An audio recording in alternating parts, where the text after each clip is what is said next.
This thing's coming along pretty nicely now. A couple of more bites of the elephant and we will be done. See how much progress we make this time. Stick around.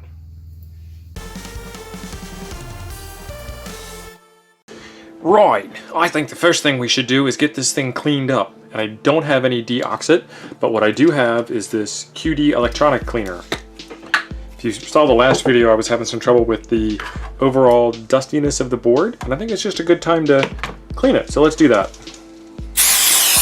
Woo, that's a lot. And it smells good in here now too.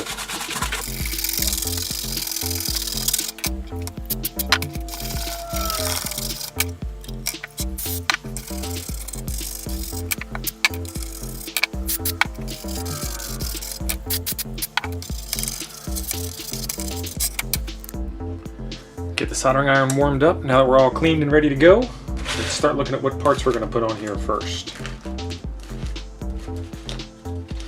Because I don't actually know what part I'm going to put on here first. Alright, I guess it's going to be ferrite beads.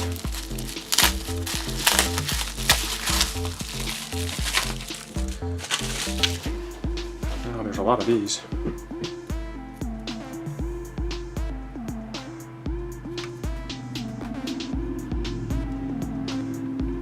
And these go in all of the spots all over the board marked FB.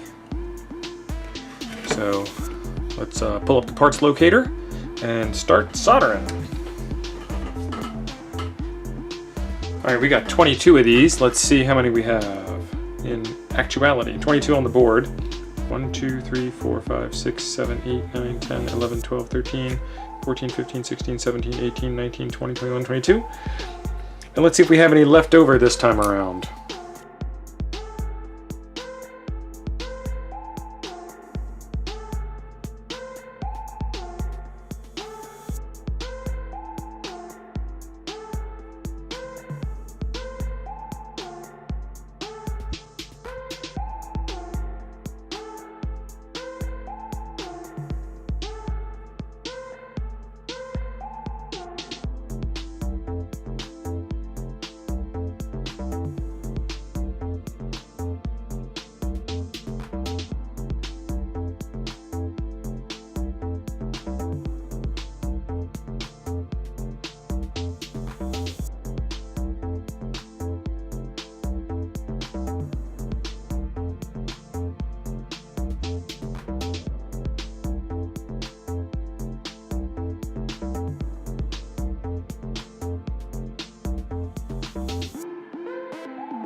still don't know why I keep solder legs, but I do. What's next? Pin headers. We'll save pin headers till the end. These almost look like Rifa caps. Let's put these guys here on. These are 22 microfarad, 100 volt DC WEMA film capacitors. WEMA being the brand name.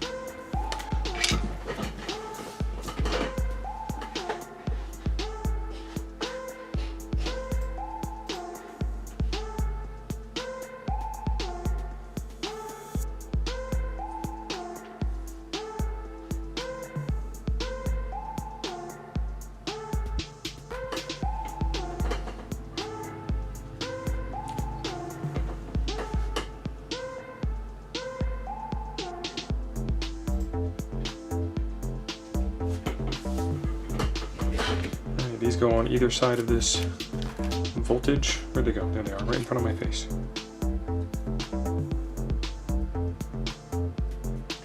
Either side of this piece here. Come on.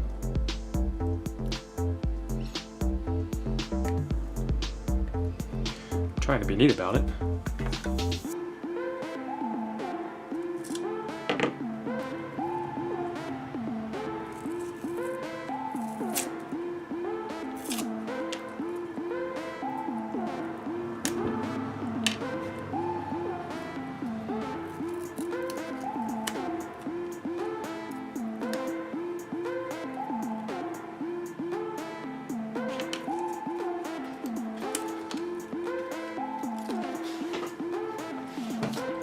And these have no markings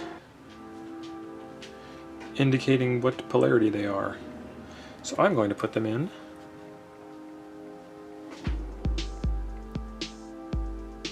like this.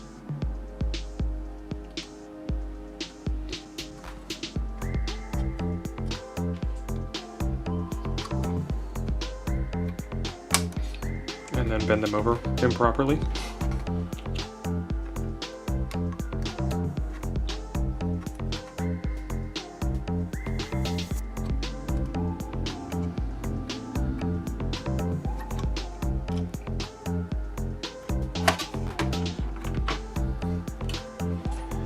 Footprint on the board and the footprint of the part are ever so slightly different. Some fresh solder on there to pick up any debris and clean that up. Clean it up a little more. There we go.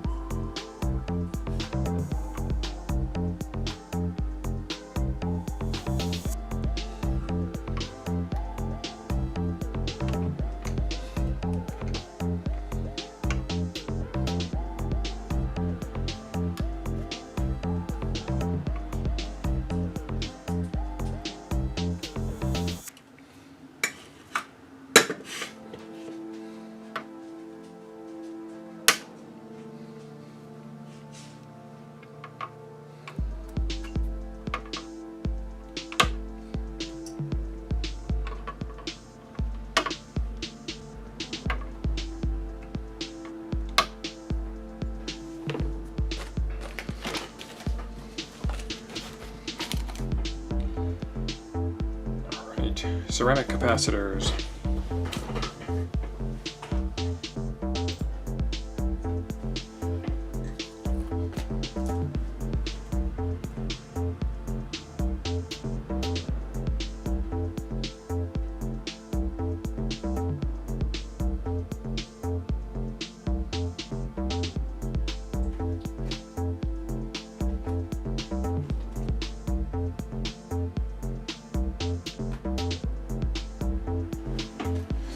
Okay, so this envelope just says that it is a multi-layer ceramic capacitor, which is the package that it comes in, not the bag, but the packaging of the individual component, and does not say what the value is.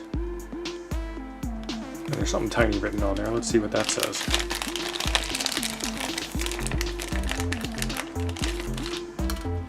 Where's my danger glasses?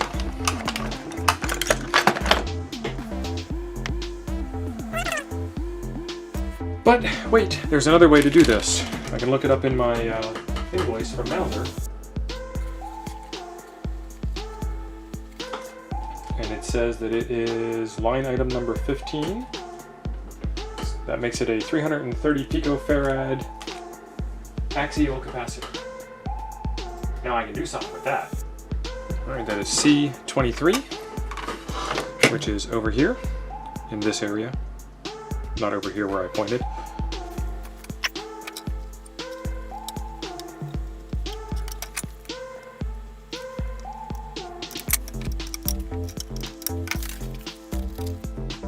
(16 picofarad). See, this one actually says what it is. And it's a bag in a bag. Okay, so this one would not be on the parts locator because the parts locator is for PAL and this is an NTSC project. And so this part goes into C70.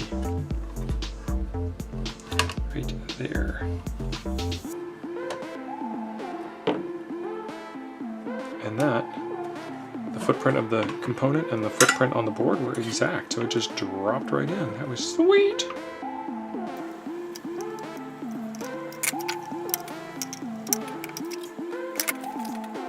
.47 microfarads. C85.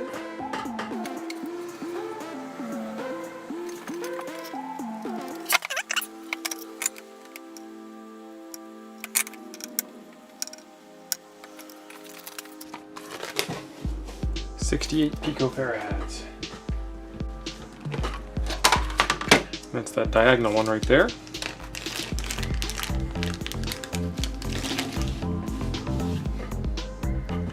Messing with my chi, putting the diagonal part on the board.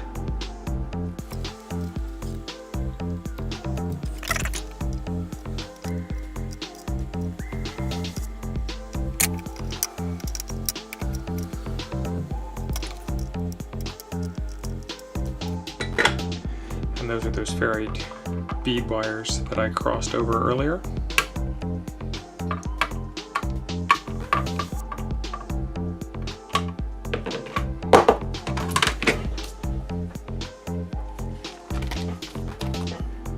.82 puff.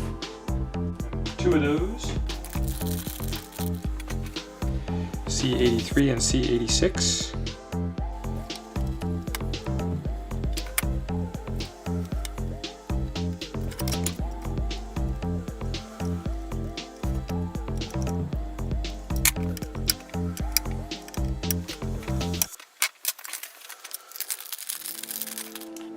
.470 puff.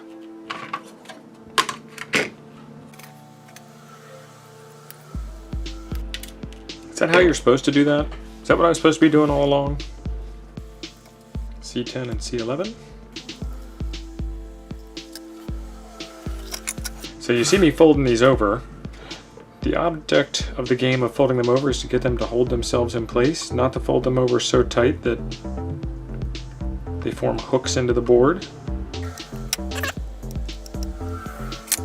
Makes them harder to get out if you make hooks into the board.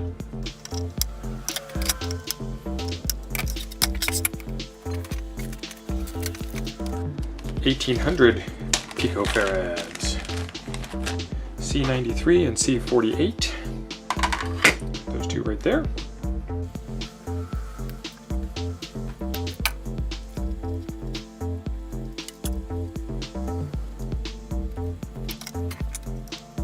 Have any of you worked with those vices? I guess it's still a vice that holds the board in place for you, and then you can kind of tilt it and flip it over and flip it back. What do you think of those? Let me know.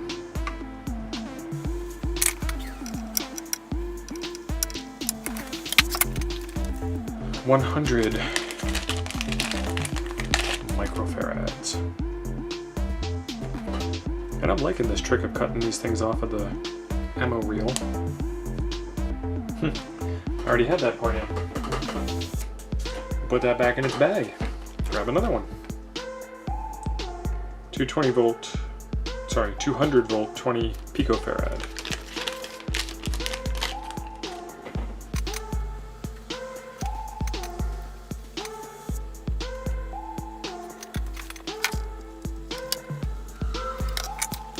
These are pretty lightweight wires, so I would take that as an indication not to give them too much heat. So we'll do pretty quick on this. Point 22.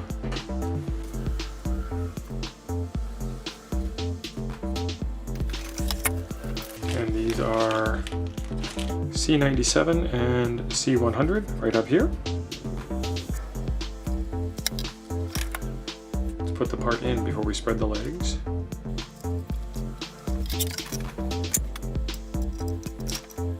I got smart. This time I spread the legs away from each other so I didn't solder the legs to each other.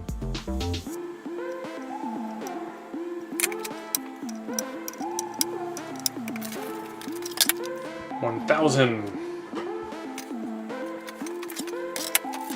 C37 is 1,000. Let's get this.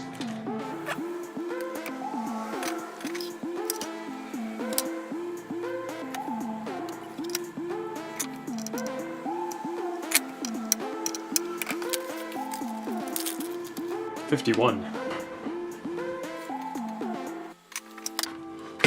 C38 all the way over there. Don't know if you could see my hand on that or not.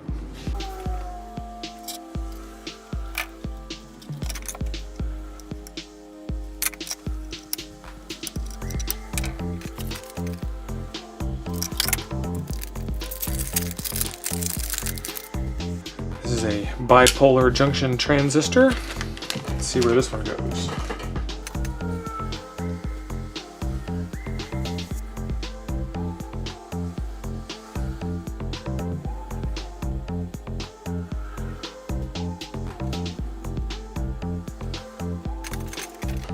Alright, this one goes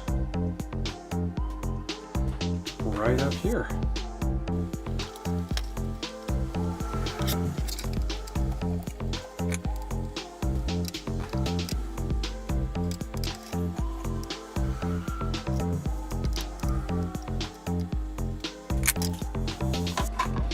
Alright, we will find a nut and bolt for that.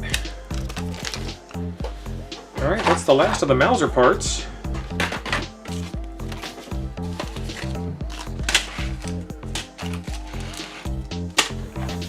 Nope, I lied. I still have a crystal to put in.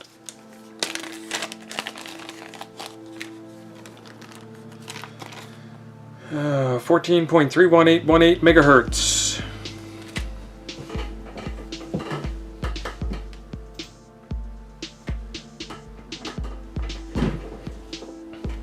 Alright, and there are 3 holes here, but there is only 1 hole for the part in question.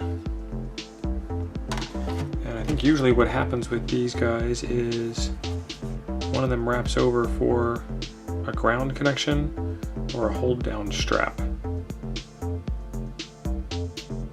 But we will find out. If you look at some prior art online, you'll see that that 3rd hole isn't connected to anything.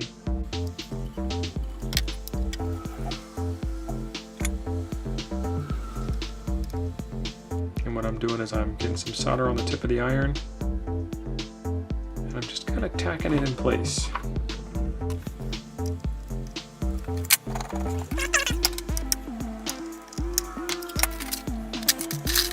Joysticks. Before we do joysticks, let's do this screw and nut since I have it.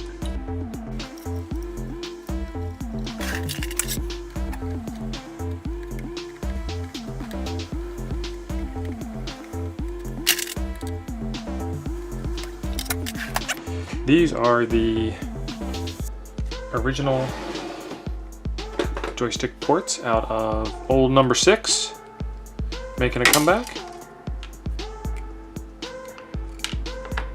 Some of the few parts that survived the 8 hours of desoldering, and I guess also the 30 plus years of existence.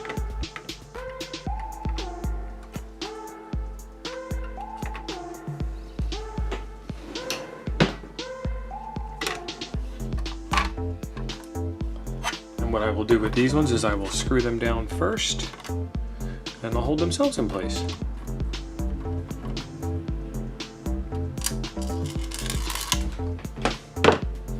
Man overboard!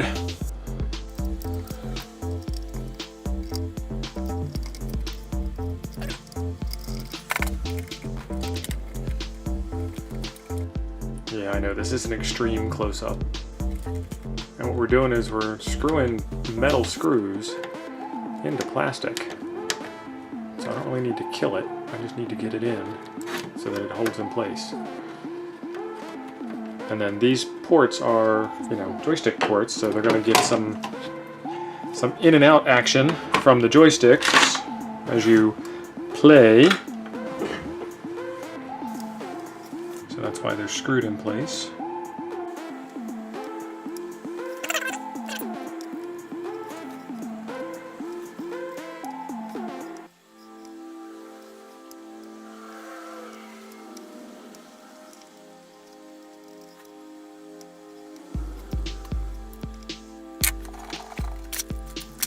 Brand new power switch from Retroleum. Link in the description below. These things are really hard to find. I think you can also get these switches off of Rob's Tindy page now as well. Alright, that's a pain.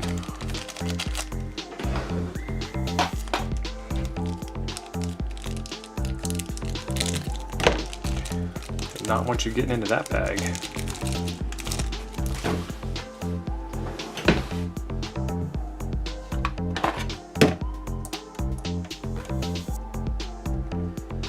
If I remember right, two of these wires are specifically for holding it in place on the board.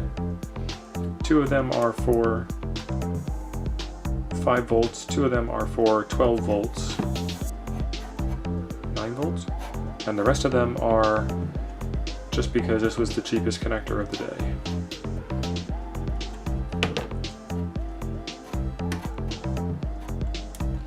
The reason I needed a new one of these is because I already borrowed this power switch, the power switch from number 6, to revive another machine.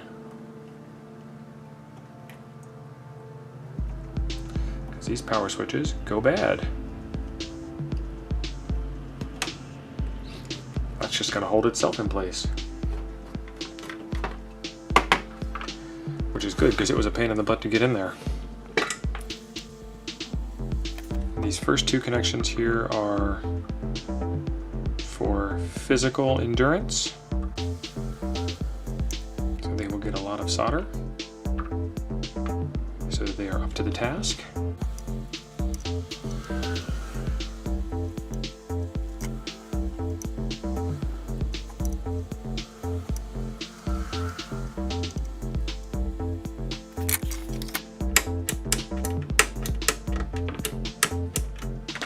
That's a fun sound.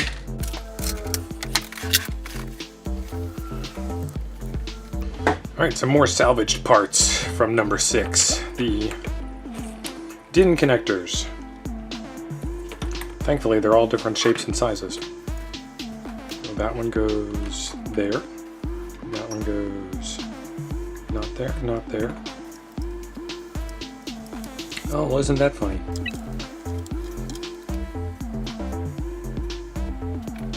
This one is different.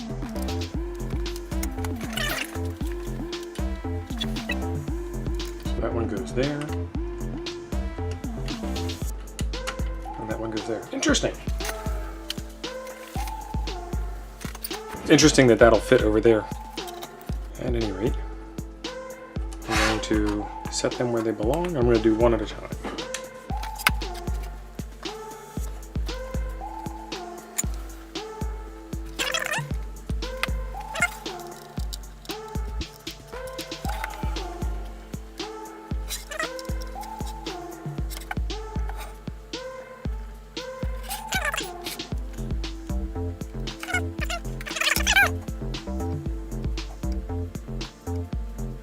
I think I'm going to need a full diagnostic test harness to go with the dead test cartridge just to make sure this thing all works. Instead of making sure that most of it works. You can make sure that most of it works without the test harness, but having the test harness gives you that much more added peace of mind.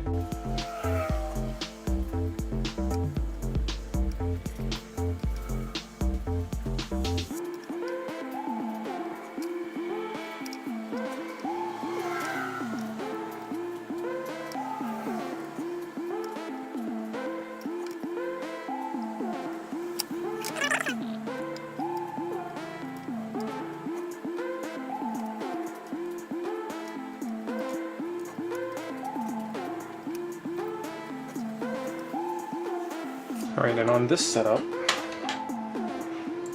these 3 pins on each side are pretty darn close together. So just for grins,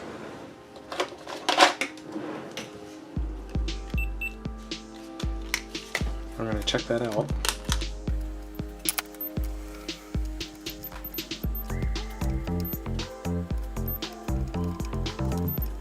I think it's good.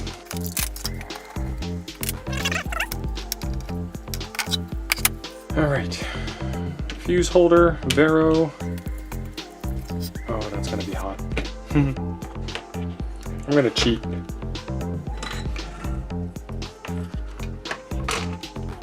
So I don't want to hold these fuse holders with my fingers from the back side. So I'm gonna do a quick tack job on the front to hold them where I want them. And then flip it over. That did not work out the way I wanted it to. I just put enough solder in that to melt all the solder that was there and drop the component on the mat. So I gotta flip it over and do it again. Don't solder in the pin that you were using to hold the device in place. Solder in the other pin. And now the hole is full.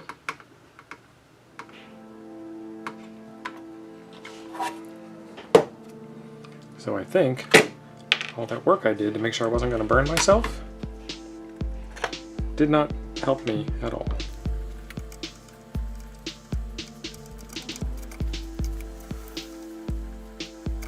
There we go. Like magic. Mistakes were made. Don't tell anybody. I don't know. I don't like the way that looks. I'm going to fire up the desoldering iron and desolder that. There's just too much solder there. There's actually solder underneath of the fuse holder. It'll get the job done. I'm not happy with it, and I have the tools, so I'm gonna fix it. And while I'm waiting for that to warm up, I'm gonna monkey in another part. Alright, this piece goes here, but I'm not sure the orientation, so I'm gonna do a Google search for a motherboard layout. And then what we have is the notch down here on the positive side, and that makes sense to me. If I wanted any indication on this at all, it would be where the positive side is. I don't like that it's upside down, but it is what it is.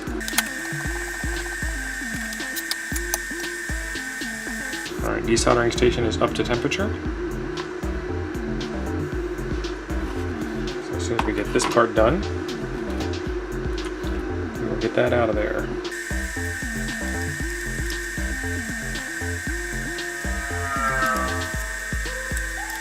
And this is another salvaged part, and it's got some old solder on it. Don't like the way that part there blobbed up. So let's get that fixed while we're at it.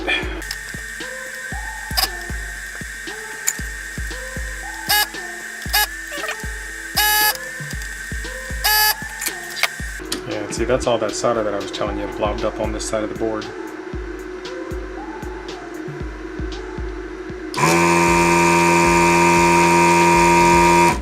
And I didn't like it. Let's get that Vero fixed. Then we can turn that noise off. Okay, that looks better.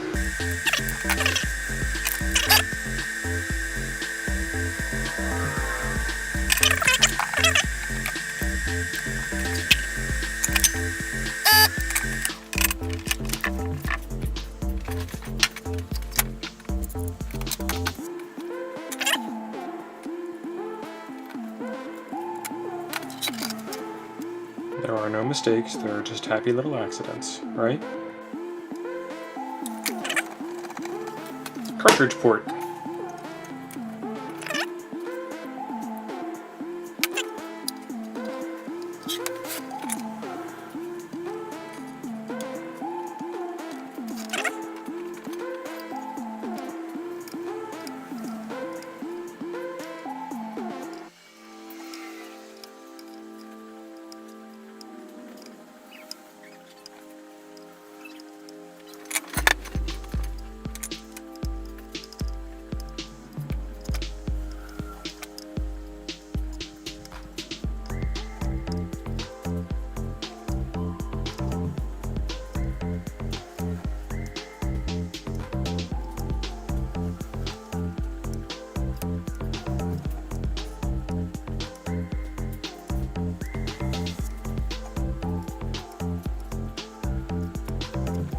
I don't know, maybe there's strength in numbers, but I didn't feel like that was a good amount of solder on that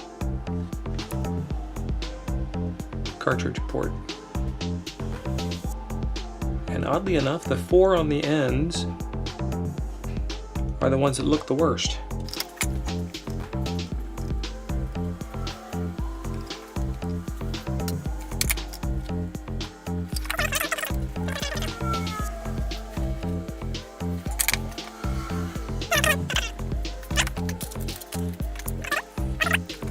Oh wow, I did not notice that. All right, the fuse socket has a direction on it and I put them in backwards, both of them.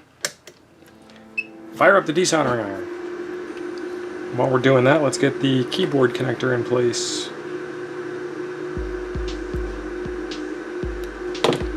This is another salvaged part.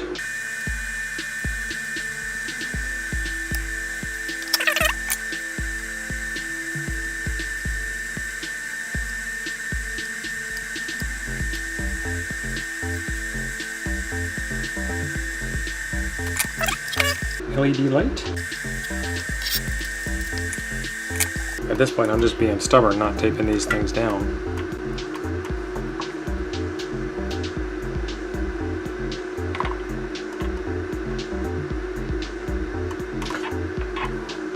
And I earned that. It bit me.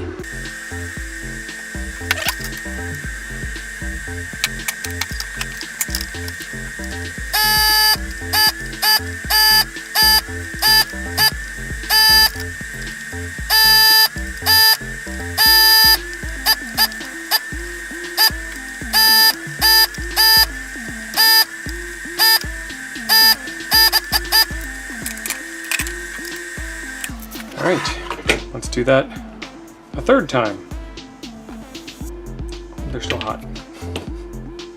Okay.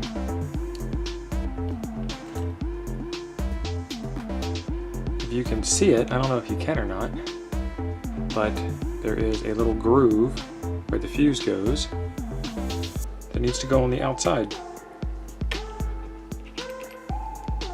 And I have them reversed. So both of these parts are the same part, but you can easily put it on this way or that way.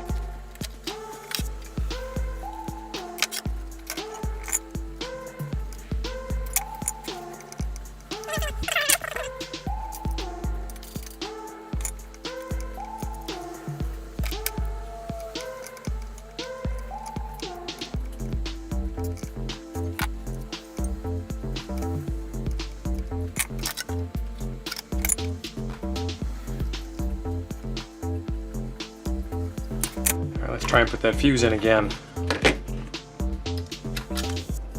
And it's still hot. Let it cool down for a second, then we'll put the fuse in. Still not a very positive connection. I'm going to squeeze that up some more. Much better, much more positive. Right, now the magical disappearing shuriken. That disappears nicely, I like that.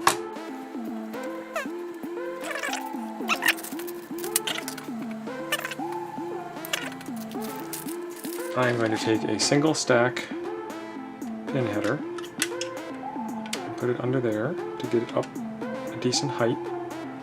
And then it's sitting on the solder legs on the back, so that'll be the same height. And I'm going to tack it down from the front here to get the height that I want. Just for aesthetics. And so it's raised up a little bit off the board.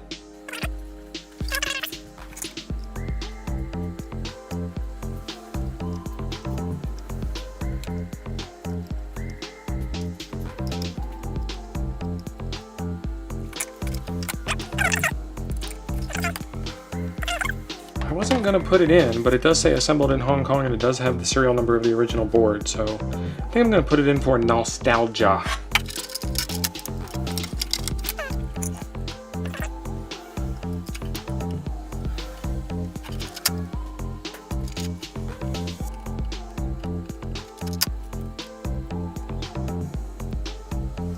This thing is a big heat sink.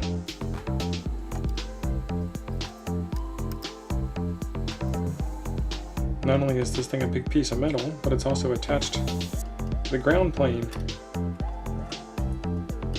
So in effect, the whole board is acting as part of the heatsink for this part.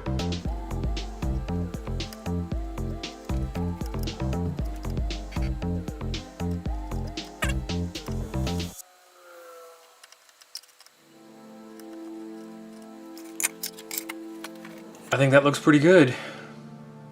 All right, so we have the arm SID to put in. I have 2 more sockets on order. I have the 2 ROM chips to go in there already. I need this VR1 unit, which is currently back ordered until the beginning of October. And then there's some magic in here that needs to be done for NTSC. And I want to put that out into a separate video because that's important, and I want to make sure that I get it right. And I want to make sure that there's a little bit of a reference there for all of you guys to get it right. And I have this part on order as well. And let me check out that R27 real quick. All right, we will get to that a little bit later when I find it. Until then, thanks for being awesome.